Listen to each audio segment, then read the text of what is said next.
A couple weeks ago, when we preached about Jacob, who had a dream as he laid on a rock at a riverbank. I had a rock placed right here on our communion table. And I told you that in a couple of weeks, or a little bit more in this passage, we would see Jacob again at a riverbank. And this time he would have a different encounter with God. You see, a couple weeks ago's passage, he was fleeing from his brother, and now several wives and a lot of children and a lot of possessions later, he's coming back. In his first encounter with God, he dreamt a dream that foretold that he would be the father of Israel. And today, on the banks of this river, he struggles with God. He wrestles with God. He gets into an all-out brawl with God, to the point that the sun is coming up and God says, "Dude, this has got to be over. Just give up." And Jacob says, "No, I'm not going to give up." And God puts his finger on Jacob's hip socket and pulls it out of place. And even in that, Jacob says, "Bless me," right? I'm sure when we were kids, or when you were kids, you all had those moments where you fought with your siblings, right? And somebody had to be the first one to give up. And yet, it seems like you just lock heads. And nobody wants to give up. In this moment, Jacob realizes that he is wrestling with God, and he asks for a blessing. And God blesses Jacob and calls him Israel. And Jacob limps away to meet his brother. A fate that I am sure we will preach on in the upcoming weeks. But in this moment, in this struggle and wrestle with God, something profound happens. Jacob, with all of his faith, doesn't give up. He doesn't give up on his faith. He doesn't give up on his hope. He doesn't give up. Even once he is wounded, even once after he is forever scarred, he continues. This is such an important passage for us in our lives, especially as we as a community struggle with a pandemic and a new norm, as we struggle to understand what is right and how to care for our neighbors, how to show our love, what the necessary precautions are, what is best and safe practices. As we struggle with that, as we struggle with loss of lives from COVID-19, as we grieve the changes in our schools and in our society, and perhaps even grieve the loss of jobs, we right now are wrestling with everything. Our faiths are being put to the test. Our relationship with God is being put to a test. In the midst of all of this, are we remaining faithful? In the midst of all of this, are we allowing our faith and all that we have been taught to keep us strong, to give us encouragement? Or have we walked away from our faith? In the midst of all of this, can we come back to our faith? These are the questions that we have, my friends. In the midst of times of great struggle, times in which we wrestle with the big questions in life, Like, why? How come? Is this punishment? Right? In the midst of all of that, in the midst of worry and anxiety or fear of the future, in our passage today, Jacob is quite fearful of the future, how his brother is going to treat him, if his brother is going to welcome him, which he does, or if his brother is going to kill him, right? He doesn't know. He can't look into the future and know. And so, in a restless night, he struggles with his faith. He struggles with God. He struggles if he's doing the right thing or where he belongs in this world. And yet, in the midst of all of this struggle, he does not give up. He doesn't give up hope. He doesn't give up on his faith. He doesn't give up on God. He doesn't at some point say, when he realizes that he's struggling and wrestling with God, well, there is no hope. God is going to win. He doesn't say, God is too big for me. He doesn't say, I can't handle this. These are all the things we usually do, my friends. Right? In the midst of pain, in the midst of anger, in the midst of struggle to understand why, it is so easy for us to say and to give up on God. In the midst of our own struggle and wrestle on river banks throughout our life, it is easy for us to say, all right, God, I'm calling it. And the interesting thing about this passage is that if Jacob said, all right, God, you got this, you've won, he would have walked away, potentially, uninjured. He would have walked away without God's blessing for sure, but also physically without that wound. The wound that would forever leave him limping. And yet, Jacob did not give up. He fought with God until God blessed him, and he walked away limping. He walked away forever changed because he had seen God face to face and prevailed.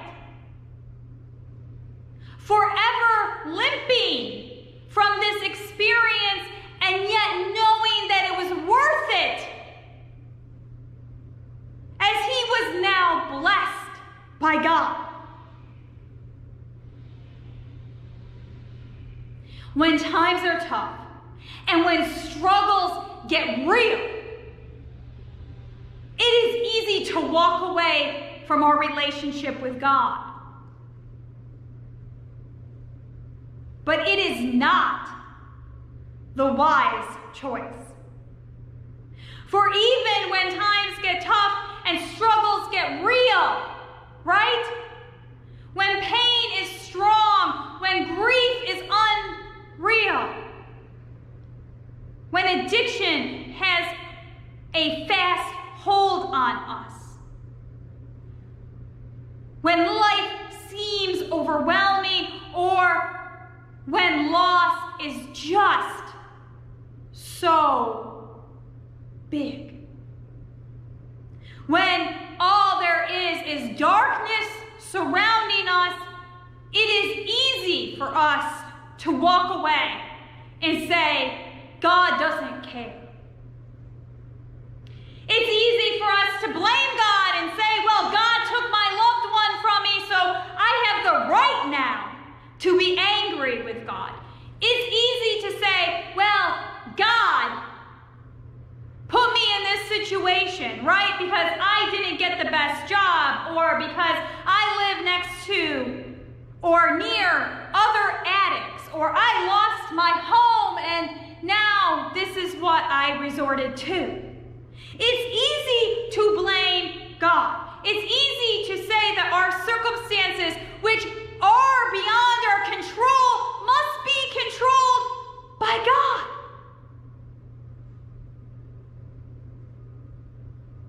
But that isn't biblical, my friends. Jacob made a lot of his own messes here, right? Jacob stole his birthright. Jacob stole his birthright from his brother. Jacob tricked his father. Jacob ran away from home. Jacob married multiple women. It was all Jacob. Yes, we can, as Presbyterians, say, well, it was all part of the plan.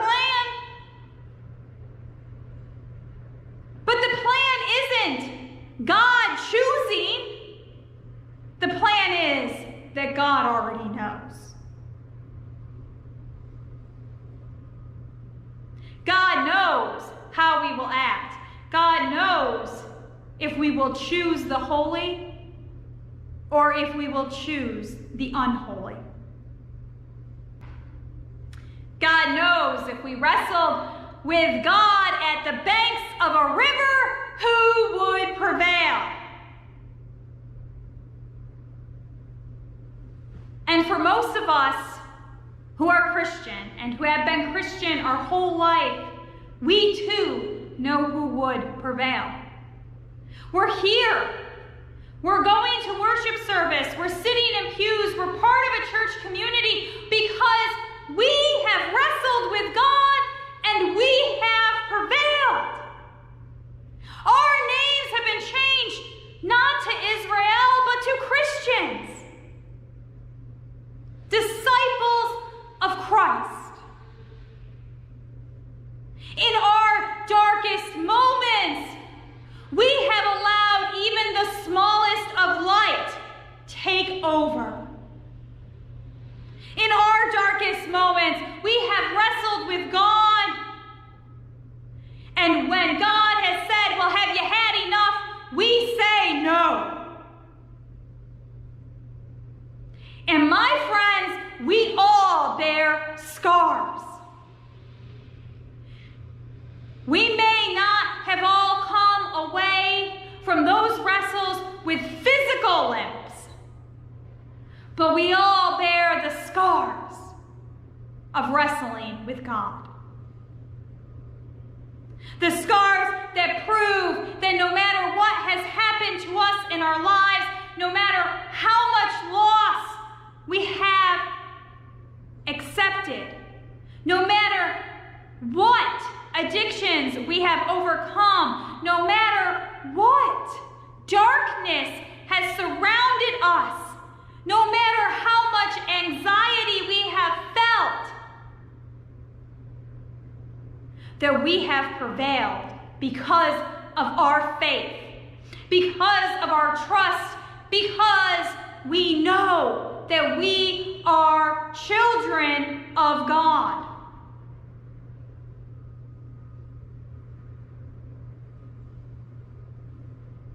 We have all been tested in our life. We have all wrestled with God. Maybe we are in the middle of a wrestle with God. Heck, our world certainly is, our communities certainly are. Those who do not know God's name certainly are in the midst of this wrestle. Our world and our community is scared. We have such divisiveness in our nation. We are all lost. And it is time that we Christians show our vulnerabilities and our scars. That we share with people how God came to us in our darkest moments. That we share with people how we overcame our deepest loss.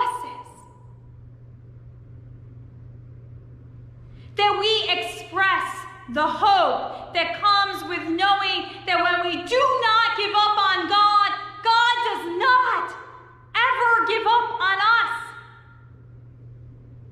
In fact, actually, if we do give up on God, God still doesn't give up on us.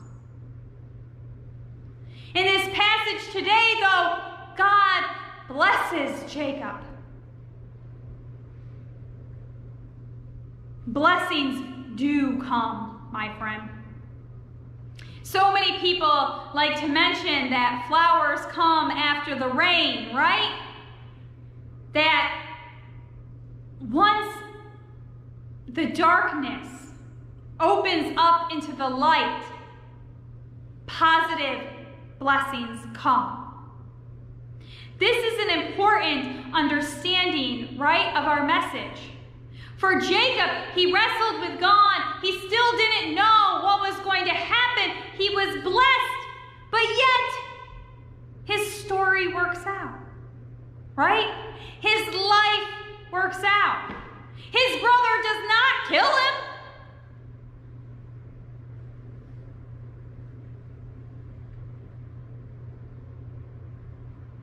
When we wrestle with God, my friends, we are never the same. We might not come out physically limping, but the scars are there.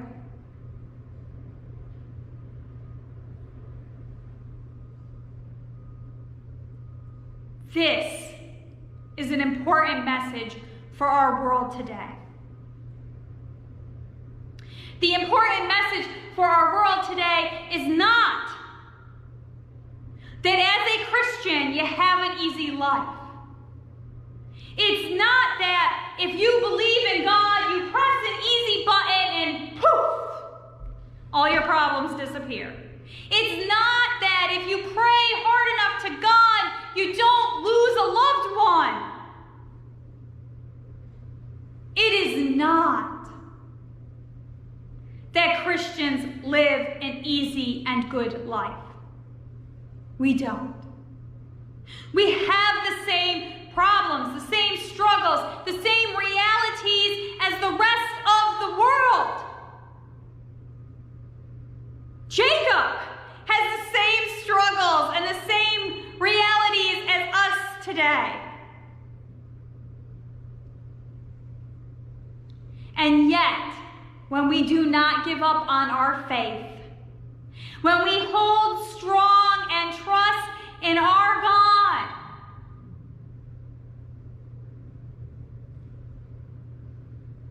we may be scarred.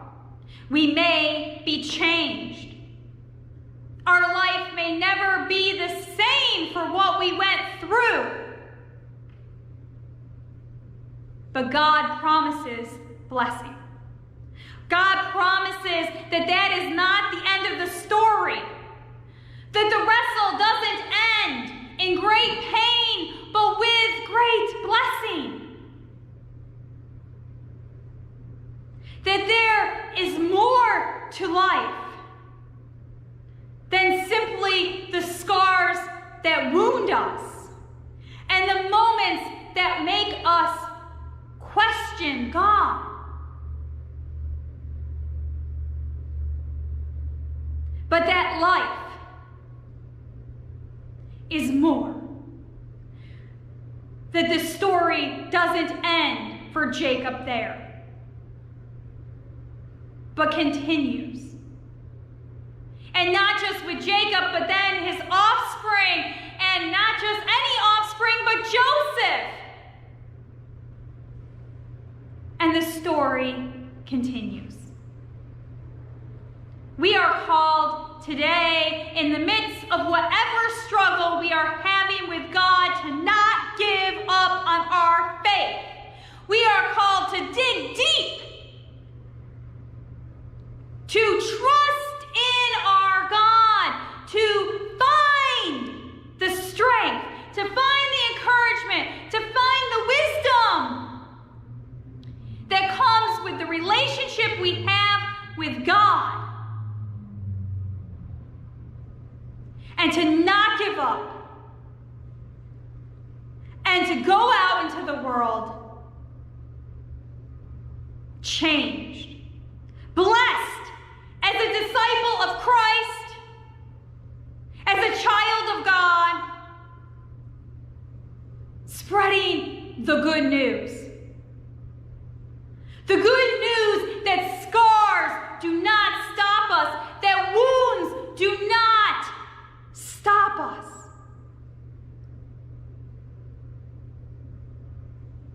But that instead, with God and through God, we can heal. With God and through the blessings, our lives become better.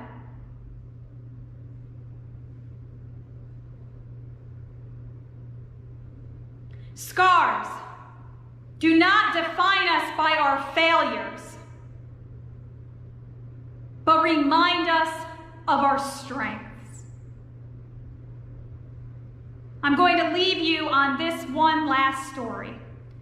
Several years ago, our daughter Olivia was riding on her very first road bike.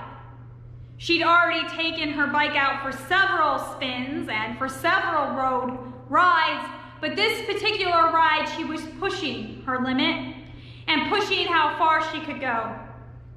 And as she was heading downhill very quickly, she probably in a moment of worry or anxiety, we don't know, hit a brake a little bit too hard and trying to overcorrect for some wobbleness ended up going off a path and then trying to get back onto pavement and whoo!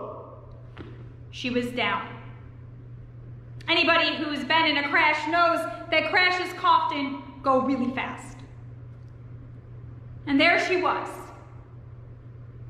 A broken helmet, blood dripping down her face, and some cuts on her leg and on her arm. And she's crying, making the tears of blood really bad. And she's like, I can't ride my bike anymore. I'm done. And I said, well, Olivia, you have two choices. You get back on this bike and you ride 2 miles to our car, or we walk for over 30 minutes to our car. But either way, you gotta get back to our car. And so she gets on her bike because she decides that's the best way to go.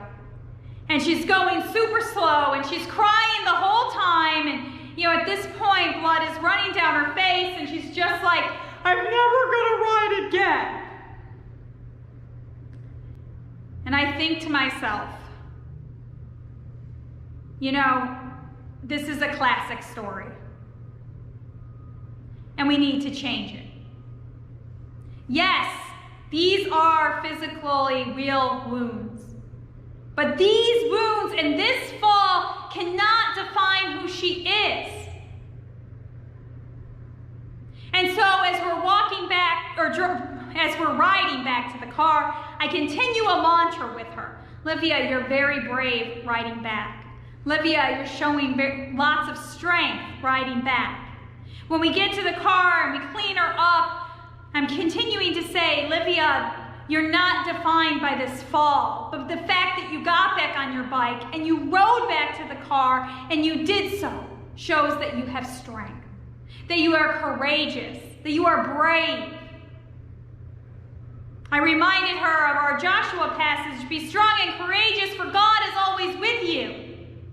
And I said, you lived into that coming back to the car today.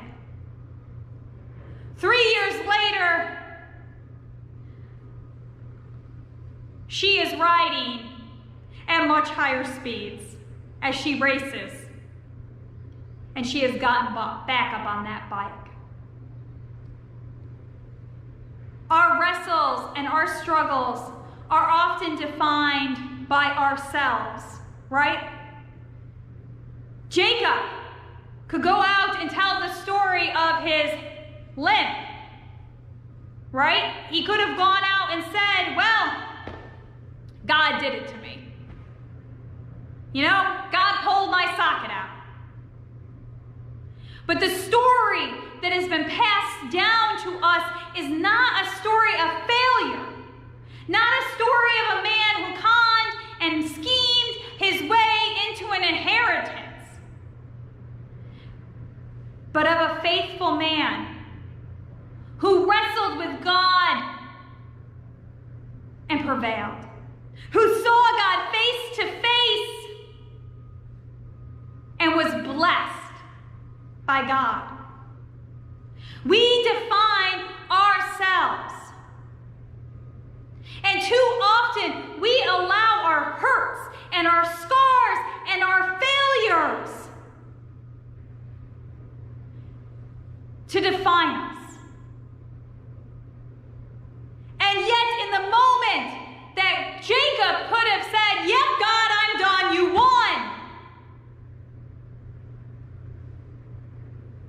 he says, "No, I'm going to keep going."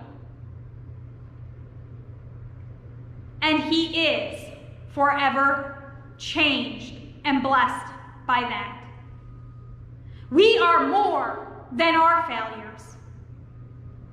We are all that it takes for us to change, to show that we are more than the moments that define us, but that we are strong, that we can find courage, and that even in the darkest moments of loss, God has not given up on us. We should not give up on God. And so, my friends, I encourage you this day to change your story, to think not of your failure, but of your success. We have all made it this far as Christians, not because our lives have been easy, not because somehow God has made everything that much better for us, but because when times get tough, when grief and loss and anger and fear and anxiety overwhelm us, we stay in the fight and we trust in God, and we prevail with blessings. And so let us all prevail this week. Let us all redefine our scars and remind ourselves that these are the markings of children of God, and that we are all beloved children. Let us remember that this day. Amen.